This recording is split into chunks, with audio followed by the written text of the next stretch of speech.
Hello viewers, आज के video में हम करेंगे कक्षा 9वीं हिंदी रेमेडियल बुक का सॉल्यूशन। और आज हम इसमें विद्यार्थी अभ्यास पुस्तिका के पेज नंबर 83 और 84 का सॉल्यूशन करने वाले हैं, जहां पर एक वाक्य वाले उत्तर और सत्य असत्य वाले प्रश्न हैं। तो शुरू करते हैं। और इसके पहले के सारे ही हम सॉल्यूशन कर चुके हैं। यदि आपने नहीं देखा तो चैनल के प्लेलिस्ट पर देख लीजिए। इसके साथ ही आपको जो भी सॉल्यूशन चाहिए आप कमेंट करके पूछ भी सकते हो। और वार्षिक परीक्षा की तैयारी और अर्धवार्षिक परीक्षा की तैयारी भी आप चैनल पर कर सकते हो। तो शुरू करते हैं। पहला प्रश्न है, रचना के आधार पर वाक्य के कितने भेद होते हैं? रचना के आधार पर वाक्य के कितने भेद होते हैं? तो इसका उत्तर होगा रचना के आधार पर वाक्य के 3 भेद होते हैं। ठीक है, हम यहाँ लिख देंगे 3 भेद होते हैं। रचना के आधार पर वाक्य के 3 भेद होते हैं। पहला, सरल वाक्य। दूसरा है संयुक्त वाक्य। और तीसरा है मिश्र वाक्य। ठीक है, कभी कभी भेदों के नाम भी पूछे जाते हैं, तो हमें यह भी पता होना चाहिए। इसके बाद दूसरा है संधि कितने प्रकार की होती है? नाम लिखे, तो यहाँ नाम लिखे भी बोला तो हमें नाम लिखना ही पड़ेगा। संधि 3 प्रकार की होती है और हमें इनके उत्तर में पूरा ही वाक्य लिखना है, यह भी हमें ध्यान रखना है। संधि 3 प्रकार की होती है। इसमें पहली हो जाएगी स्वर संधि। दूसरे नंबर पर हम लिख देंगे व्यंजन संधि। और तीसरी है विसर्ग संधि। संधि 3 प्रकार की होती है, स्वर संधि, व्यंजन संधि और विसर्ग संधि। इसके बाद तीसरा प्रश्न है, समास कितने प्रकार के होते हैं? तो इसमें केवल प्रकार पूछा तो हम प्रकार ही लिख देंगे। समास 6 प्रकार के होते हैं। इसके बाद चौथा प्रश्न है, विदेशी भाषाओं से आए शब्द क्या कहलाते हैं? तो इसके उत्तर में भी हम पूरा वाक्य लिखेंगे, क्योंकि यहाँ पर प्रश्न है एक वाक्य में उत्तर दीजिए, तो एक वाक्य में हमें उत्तर देना होगा। विदेशी भाषाओं से आए शब्द,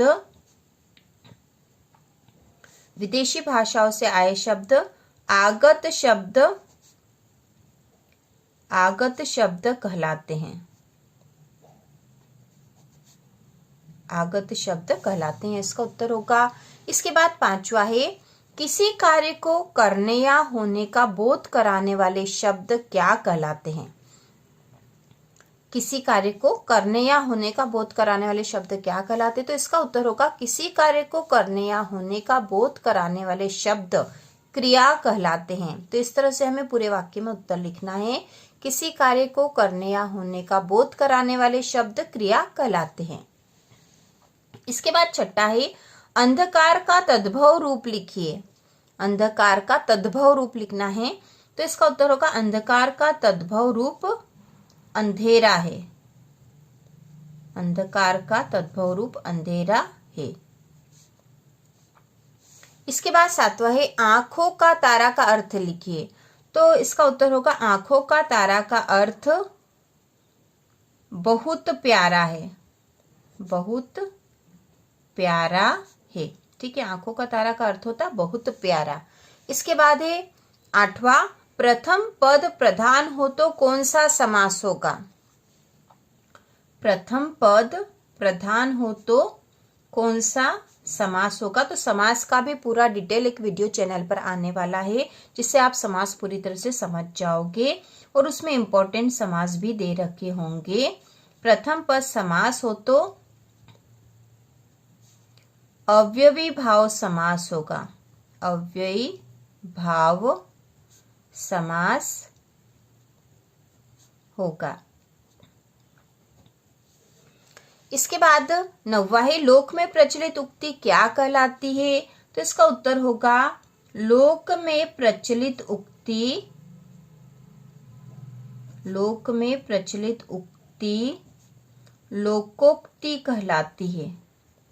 लोकोक्ति कहलाती है। तो इस प्रकार से हमें इनके उत्तर लिखने हैं। अगला है बल शब्द में वान प्रत्यय लगाने से कौन सा शब्द बनेगा। तो यहाँ हमसे शब्द पूछा है, तो बल शब्द में वान प्रत्यय लगाने से बलवान शब्द बनेगा। तो यहाँ आपको पूरा ही वाक्य आप लिख लो, बल शब्द में वान प्रत्यय लगाने से बलवान शब्द बनेगा। इसके बाद 11वें नंबर पे है प्रचलित शब्द में उपसर्ग प्रत्यय अलग कीजिए। तो प्रचलित में प्र उपसर्ग है, ये है उपसर्ग। इसके बाद चल जो है यह शब्द है, यहाँ पे धन लगा देंगे, प्र धन चल धन इत, ये इत है प्रत्यय। ठीक है, प्रचलित शब्द में है प्र धन चल धन इत से बना है प्रचलित शब्द। इसमें प्र उपसर्ग है, चल इसका मूल शब्द है और इत इसमें प्रत्यय है। इसके बाद अगला 12वां प्रश्न है ठोकर मारना मुहावरे का अर्थ लिखिए। ठोकर मारना मुहावरे का अर्थ लिखिए। तो इसका उत्तर होगा ठोकर मारना मुहावरे का अर्थ ठुकरा देना है। ठोकर मारना मुहावरे का अर्थ ठुकरा देना है।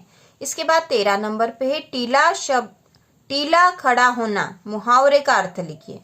टीला खड़ा होना मुहावरे का अर्थ लिखिए। तो इसका उत्तर होगा टीला खड़ा होना मुहावरे का अर्थ बाधाएं आना है। बाधाएं आना है। इसके बाद अगला है विलोम शब्द का अर्थ लिखिए। विलोम शब्द का अर्थ लिखिए। तो इसको हम लिखेंगे विलोम शब्द, विलोम शब्द का अर्थ उल्टा या विपरीत है। ठीक है, उल्टा या विपरीत है। इसके बाद प्रत्यय शब्द में कहाँ जुड़ते हैं। तो प्रत्यय शब्द में, प्रत्यय शब्द में अंत में जुड़ते हैं। अंत में जुड़ते हैं, ये इसका उत्तर होगा। इसके बाद अगला प्रश्न है सत्य असत्य लिखिए।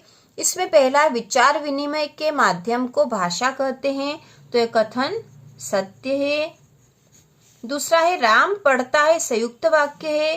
तो यह कथन असत्य क्योंकि विधानवाचक या सरल वाक्य है। तीसरा है मुंह की खाना का अर्थ मुंह से खाना है। तो यह कथन भी असत्य है। चौथा है खाना क्रिया शब्द है। तो यह कथन सत्य है। पांचवा है शब्द के आगे जुड़ने वाले शब्दांश उपसर्ग कहलाते हैं। तो यह कथन भी सत्य है। छठा है हवा से बातें करना का अर्थ तेज गति से भागना। यह कथन भी सत्य है। सातवां है श्याम भी जाएगा में भी क्रिया शब्द है। तो यह असत्य है क्योंकि यहाँ पर भी तो निपात शब्द है। इसके बाद आठवां है मोटाई शब्द में ई उपसर्ग जुड़ा है। तो यहाँ पे असत्य है क्योंकि ई तो प्रत्यय होगा। इसके बाद है उत्थान का विलोम उन्नति है। तो यह असत्य है क्योंकि इसका पतन होगा।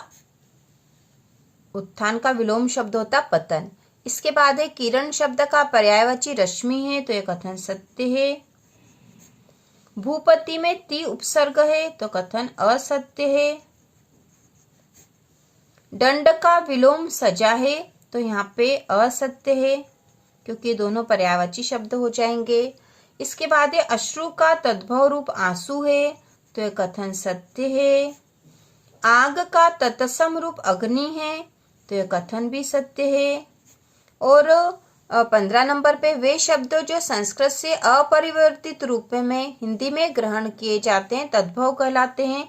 तो कथन असत्य क्योंकि वे शब्द तत्सम कहलाते हैं। ठीक है, तो इस प्रकार से हमने पेज नंबर 83 और 84, ठीक है, पेज नंबर 83 और 84 के प्रश्न कर लिए और इसके आगे के भी वीडियो चैनल पर आएंगे। इसके साथ ही वार्षिक और अर्धवार्षिक परीक्षा की तैयारी के वीडियो भी चैनल पर आ रहे हैं। तो इसी प्रकार के और वीडियो देखने के लिए कक्षा 9वीं की संपूर्ण तैयारी के लिए चैनल को सब्सक्राइब कीजिए।